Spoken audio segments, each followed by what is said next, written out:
जान इस वक्त हम इलेक्शन कमीशन ऑफ पाकिस्तान के बाहर मौजूद हैं। फ़हीम अख्तर साहब मेरे साथ हैं, असदुल्ला खान साहब हमारे साथ मौजूद हैं। बात करेंगे कि शहर इक़्तिदार में एक बार फिर इस बात की गूंज सुनाई दे रही है कि chief election commissioner Sikandar Sultan Raja साहब मुस्ताफ़ी हो सकते हैं। और उसकी वजह यह है कि मैं आपको पहले बता दूं कि जब पंजाब और KPK में इलेक्शन का मामला था उस वक्त इलेक्शन कमीशन डट गया था कि जो मर्जी कर लें, हमने इलेक्शन नहीं करवाना।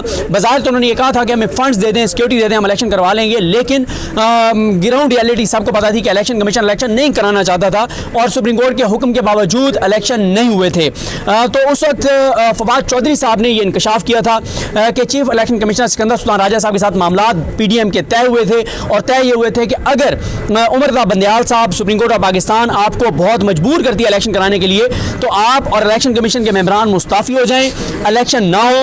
और उसके जो जवाब में नून लीग जो है वो सिकंदर सुल्तान राजा साहब को सदर पाकिस्तान बना देगी। जो है ये बात फवाद चौधरी साहब ने जो है वो इस बात का इंकशाफ किया था और इस तरह की चीज़ें सामने आई थी क्योंकि सिकंदर सुल्तान राजा साहब का नून लीग के साथ तल्लुक, शरीफ खानदान के साथ तल्लुक, ये जब इनको नामजद किया था तहरीक इंसाफ की जानिब से चीफ इलेक्शन कमिश्नर के लिए तो उस वक्त दी न्यूज़ अखबार में, जंग अखबार में फ्रंट पेजेस पर खबर लगी थी कि सिकंदर सुल्तान राजा साहब ने रब्ता किया मियां नवाज शरीफ से और पूछा कि मियां साहब मेरे लिए क्या हुक्म है, मुझे नामजद किया गया। तो मियां साहब ने कहा कि वारे न्यारे हो गए, तो ज़बरदस्त आप बिल्कुल चीफ इलेक्शन कमिश्नर बने। तो फ़हीम साहब, आज सुप्रीम कोर्ट बाहर, पाकिस्तान बाहर का आलामिया और सुप्रीम कोर्ट अगर घेरा तंग कर देती है कि इलेक्शन हर सूरत में करवाएं और इलेक्शन को डिले करवाने के लिए अगर उनको मुस्ताफ़ी होना पड़ा तो क्या वो मुस्ताफ़ी हो जाएंगे? चीफ इलेक्शन कमिश्नर के बारे में मैंने पहले भी आपसे ये बात की थी कि आखिरी ऑप्शन ये रखा गया था जब शेड्यूल अनाउंस नहीं हुआ था और जब ये प्रोसेस इतना आगे तक नहीं गया था कि आखिरी ऑप्शन ये होगा कि चीफ इलेक्शन कमिश्नर और 2 मेंबरान को जो है वो रिज़ाइन करा दिया जाएगा और उसके बाद इलेक्शन कमीशन गैर फाल हो जाएगा तो फिर आम इंतखाबात नहीं हो सकेंगे। लेकिन अब जो सूरत हाल जो डेवलप हो रही है, अब अगर चीफ इलेक्शन कमिश्नर और उनके बाकी मेंबरान रिज़ाइन भी कर जाते हैं तो इलेक्शंस तो हो सकते हैं लेकिन उनके नतायज जारी नहीं किए जा सकेंगे। तो अभी मेरे ख्याल में थोड़ा सा लेट काम हो चुका है और जो पाकिस्तान बार कौंसिल है और जो सुप्रीम कोर्ट बार एसोसिएशन की जानिब से जो एक प्रेस रिलीज जारी की गई है उसके ऊपर इलेक्शन कमीशन ने रद्द-ए-अमल भी दिया है और बड़ा सख्त रद्द-ए-अमल दिया है। चीफ इलेक्शन कमिश्नर के तर्जमान की जानिब से कहा गया है कि चीफ इलेक्शन कमिश्नर ना तो किसी ब्लैक मेलिंग में आएंगे और ना ही वो ब्लैक मेलिंग बर्दाश्त करेंगे। अगर वो आप पढ़ दें तो वो बहुत इंपॉर्टेंट होगा हमारे नाज़रीन के लिए। जी बिल्कुल, मैं पढ़ देता हूँ। Election commission of Pakistan media पर चलने वाली इस खबर की सख्ती से तरदीद करता है कि चीफ इलेक्शन कमिश्नर के ज़िले में कोई इजाफी नशिस्त पैदा की गई है। उनका आबाई हल्का NA82 ज़िला सरगोदा है और इस ज़िले में कोई इजाफी नशिस्त पैदा नहीं की गई। अलबत्ता कमीशन की ज़ाती ख्वाहिश पर किसी भी मखसूस शख्सियत के लिए इजाफी नशिस्त बनाने से माजूरी ज़ाहिर करता है। मज़ीद ये कि इलेक्शन कमीशन किसी के दबाव या ब्लैक मेलिंग में नहीं आएगा। इससे तो ज़ाहिर इलेक्शन कमीशन नहीं जा रहा और इलेक्शंस भी होते हुए अभी यही कह रहे हूँ। मियां नवाज शरीफ भी कहते थे कि डिटेशन नहीं लूंगा और फिर क्या हुआ था। देखिए, प्रिडिक्ट तो आप इलेक्शन कमीशन के बारे में नहीं कर सकते, नहीं कर सकते। आप कहेंगे यार ये होने वाला है, वो उलट कर देंगे। मैं आपको एक बात बता देता हूँ, तो मतलब ना काबिले उसे कह सकते हैं ना कि आप उसकी पेशन गोई करें या तज्जिया कर सकेंगे, ये करेंगे वो नहीं करेंगे, कुछ भी कर सकते हैं। मैं आपको एक खबर आपके साथ शेयर करता हूँ। इलेक्शन कमीशन को कवर करने वाले हमारे आप भी दोस्त हैं, कुछ और भी दोस्त हैं। इलेक्शन कमीशन को कवर करने वाले हमारे एक दोस्त थे तो उनको कहीं से कॉल आई, इलेक्शन कमीशन से नहीं कहीं और से कॉल आई कि कल इमरान खान के खिलाफ जो है ना फैसला आ रहा है। तो उन्होंने इलेक्शन कमीशन की आम शख्सियत को फ़ोन किया और कहा कि कल आप फैसला सुना रहे हैं? उन्होंने कहा नहीं। उन्होंने कहा जी मेरी इत्तला है कि आप सुना रहे हैं? उन्होंने कहा नहीं। उसने कहा सर मुझे बड़ी अथेंटिक खबर मिली है और वो ना गुस्से हो गई आगे से वो शख्सियत।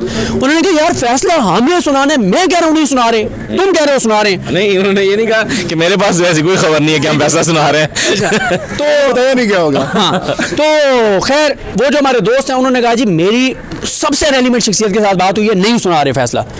सर जी को 2.5 घंटे गुजरे, फैसला आ गया और कॉल लिस्ट आ गई कि कल हम फैसला सुना रहे हैं। ठीक है, तो हो सकता है उनको खुद भी ना पता कि उन्होंने मुस्ताफ़ी होना है। आप बताएं सर, क्या सिकंदर सुल्तान राजा साहब मुस्ताफ़ी हो सकते हैं? देखें, अहम सवाल ये है कि चलें, एक तो ये तो खालिसतन पेशगोई हो गई ना, हो सकते ही नहीं। और ये पेशगोई भी और उनका ये फैसला भी कि उन्होंने मुस्ताफ़ी होना या नहीं होना वो भी इस बुनियाद पर होगा कि देखें उस वक्त जब ये खबर निकली थी कि आखिरी ऑप्शन के तौर पर मुस्ताफ़ी हो जाएंगे, इलेक्शन कमीशन टूट जाएगा, तो उससे फ़ायदा ये होगा कि इलेक्शन नहीं होंगे, इलेक्शन रोकने के लिए।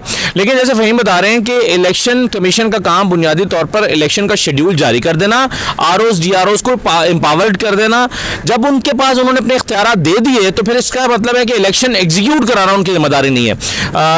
लेकिन मैं फिर भी ये समझता हूँ कि उनका डे टू डे बड़ा इंपॉर्टेंट रोल होगा। और अगर कमीशन टूट जाता है, election commission chief election commissioner इस्तीफा दे देते हैं। अच्छा, वैसे अभी फ़हीम से बात हो रही थी तो यही बता रहे थे कि अगर चीफ इलेक्शन कमिश्नर इस्तीफा दे देते हैं तो मेंबर्स में से जो सबसे सीनियर है वो बन जाता है। लेकिन अगर मेंबर्स भी इस्तीफा दे देते हैं तो फिर क्या होगा, ये एक बड़ा सवाल है।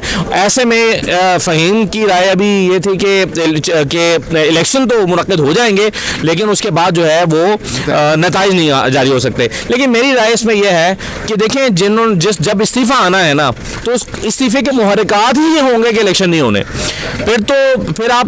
फिर हम कानूनी चाहे में पढ़ेंगे रहेंगे नहीं जी इलेक्शन हो सकते हैं। अगर इस्तीफा आ गया या इलेक्शन कमीशन टूट जाता है तो फिर इलेक्शन नहीं होंगे, फिर कुछ और। रोकने के लिए चीफ इलेक्शन कमिश्नर का या मेंबरान का रिजाइन करना जरूरी नहीं है, वजूहात और भी हो सकती हैं। ये बताइए, ये भी तो हो सकता है ना। एक और वजह हो सकती है, ये कमीशन बरकरार रहेगा, इलेक्शन भी नहीं होंगे।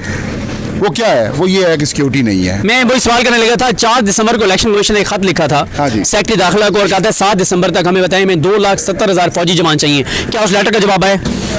ये मेरी बड़ी खबर थी, मैंने 92 पे देनी थी लेकिन अब आपको दे रहा हूँ। इलेक्शन कमीशन को वजारत दाखिला ने जवाब दे दिया है, 92 वालों को वजारत दाखिला ने जवाब दे दिया है। और वो जो जवाब है उसमें उन्होंने कहा है कि जो वजारत दिफा वाले हैं यानी कि GHQ वाले, उनको हमने कह दिया है कि इलेक्शन कमीशन ऑफ पाकिस्तान को जो 2,70,000 बंदा चाहिए वो फराहम करें, और उन्होंने काम शुरू कर दिया है। लेकिन ये काम रुक भी सकता है, ये काम रुक भी सकता है क्योंकि आज कामरान खान साहब की ट्वीट पढ़े जिसमें आपने लिखा है नोटेड, वो कहानी ये बता रही है कि इलेक्शन नहीं कर चाहिए, हमें इलेक्शन नहीं कराने, हमने उसका हल यही निकलेगा। बजट सिक्योरिटी नहीं होगी, बदकिस्मती से जो दहशतगर्दी के वाक़यात हैं वो भी बढ़ते जा रहे हैं रोज़ाना की बुनियाद के ऊपर, और खैबर पख्तूनख्वा और बलूचिस्तान इस वक्त ज़्यादा दहशतगर्दी की जद में है। तो इशूज़ चीफ इलेक्शन कमिश्नर से चंद दिन पहले जब हमारी मुलाकात हुई तो हमने ये सवाल किया उनसे।